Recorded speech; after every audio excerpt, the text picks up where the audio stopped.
நண்பர்களே, வாழ்க்கையில் பிறரால் ஏற்படும் காயங்களை சுமக்காதீர்கள். வார்த்தைகளால் கொன்றுவிட்டு பின்பு மன்னிப்பு கேட்டு என்ன பயன்? வலிகள் குறைய போவதுமில்லை, பேசிய வார்த்தைகள் கணத்தில் அழிய போவதுமில்லை. எத்தனை கோபத்திலும் வார்த்தைகளை விட்டு விடாதீர்கள். அடிகள் தரும் வலியை விட வார்த்தைகள்தான் அதிக வலியை தரும் என்பதை உணர்ந்தவர்கள் நீங்கள். ஏனென்றால் எத்தனை முறை மன்னிப்பு கேட்டாலும் ஆறாத காயம் அது. வார்த்தைகளால் நம் மனதிற்கு வலியை கொடுக்க நமக்கு பிடித்தவர்களால் மட்டுமே முடியும். அப்படி மனது தாங்க முடியாத வலிகளை ஒருவரிடம் சொல்லி மனதாரிய பின் அவரே அதை சொல்லி காட்டி பிறருடன் நகைப்பது போல் வலி வேறெதிலும் கிடையாது. நிறையவே வலிகளை சுமக்கப் போகிறோம் என்று தெரிந்தே துன்பங்களை ஏற்க வேண்டியிருக்கிறது பாசம் என்ற பெயரால். வார்த்தைகள் என்றுமே விஷமத்தனமானது. பல நாள் பழகியவர்களை கூட நொடியில் பிரித்துவிடும்.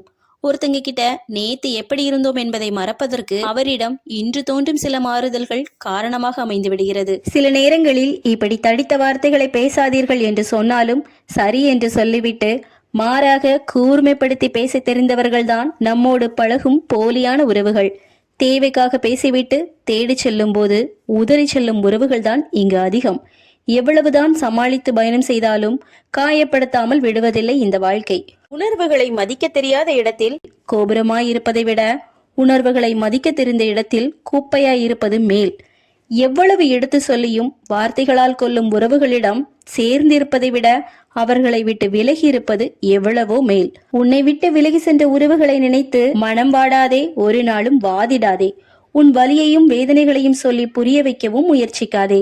வார்த்தைகளில் கொல்லும் உறவுகளிடம் சேர்ந்திருப்பதை விட அவர்களை விட்டு விலகி இருப்பது எவ்வளவோ மேல். உங்களை விட்டு விலகும் உறவிடம் விவாதம் செய்து வாதிடாமல் மௌனமாக இருந்து விலகிவிடுங்கள். உங்கள் வலிமையையும் வேதனையும் உன் தரப்பு நியாயங்களையும் சொல்லி புரிய வைக்க முயற்சிகளை செய்யாதீர்கள். இப்படி புரியாதவர்களிடம் எதையும் புரிய வைக்க வேண்டிய அவசியம் என்பது நமக்கு இல்லை. இதை மனதில் நினைத்து நிராகரித்து விடுங்கள், வலியோடு கடந்திடுங்கள். புரிந்து கொள்ளாத எவரும் உங்கள் அன்பிற்கு தகுதியானவர்கள் இல்லை என்பதை மட்டும் என்றுமே நினைவில் வைத்துக் கொள்ளுங்கள். அது மட்டும் இல்லை, நம்ம கூடவே இருந்து நம்மை புரிந்து கொள்ளாத எந்த உறவும் நம்மையும் நம் வாழ்க்கையையும் எந்த விதத்திலும் மாற்றப் போவதில்லை. வாழ்க்கையில் பிறர் ஏற்படுத்திய காயங்களை மனதில் சுமந்து கொண்டு செல்லாதீர்கள். நம் வாழ்க்கைக்கு ஏது முக்கியமானது, ஏது தேவையானது, ஏது தேவையில்லாதது என்பதை புரிந்து கொள்ளும் பக்குவம் நமக்கு வேண்டும். அப்படி புரிந்து கொண்டாலே வாழ்க்கை என்றென்றும் ஆனந்தமே. எதிரிகளை கூட நம்பிடலாம், ஆனால் உறவுகளை என்றென்றுக்குமே நம்ப முடியாது. ஏனெனில் எதிரிகள் கொடுக்கும் வலியை விட உறவுகள் தரும் வலியே வலிமை வாய்ந்தது. வேஷத்திற்கு கிடைக்கும் மதிப்பு கூட உண்மையான பாசத்திற்கு கிடைப்பதில்லை. கடந்து போய் வாழ்க்கையை கற்றுக்கொள்ளுங்கள். ஏனென்றால் இந்த மாதிரியான உறவுகள் குத்திய சுவடு தெரியாமலே குத்தி சென்று வலியை தருபவர்கள். இந்த மாயமான உலகத்தில் காயங்களுக்கு நியாயம் தேடாமல் கடந்து சென்று விடுவது நல்லது. ஏனென்றால் பசித்த வயிறும் பணமில்லா வாழ்க்கையும் பொய்யான உறவுகளும் தரும் பாடத்தை யாராலும் தர முடியாது. நிரந்தரமில்லாத இந்த உலகத்தில் உறவுகள் மட்டுமே நிரந்தரம் என்று எண்ணுவதே வலியின் தொடக்கம். எனவே உங்களை கஷ்டப்படுத்தி பார்க்கும், காயப்படுத்தி பார்க்கும் யாருக்கும் உங்கள் வாழ்க்கையில் இடம் தராதீர்கள். வற்புறுத்தி, காயப்படுத்தி, கெஞ்சி மன்றாடி அன்புக்காக யார் யாரோட கால்களிலும் விழாதீர்கள். இப்படி பரிதாபப்பட்டு அனுதாபப்பட்டு கையேந்தி கிடைக்கும் அன்பானது உண்மையாகவும் இருக்காது, அது நிலைத்தும் நிற்காது.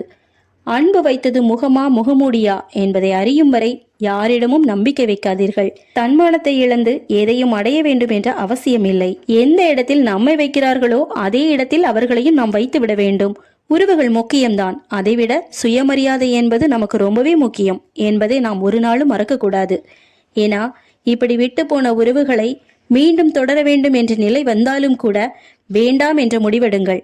இவங்க கிட்ட வார்த்தைகளில்தான் மாற்றம் இருக்குமே தவிர மனதில் அதே அழுக்குதான் இருக்கும். மொத்தத்தில் வாழ்க்கையில் பிறரால் ஏற்படும் காயங்களை சுமக்காதீர்கள். இதை பத்தி நீங்க என்ன நினைக்கிறீங்கன்னு மறக்காம கமெண்ட்ஸ்ல சொல்லுங்க. தேங்க்ஸ் ஃபார் வாட்சிங்.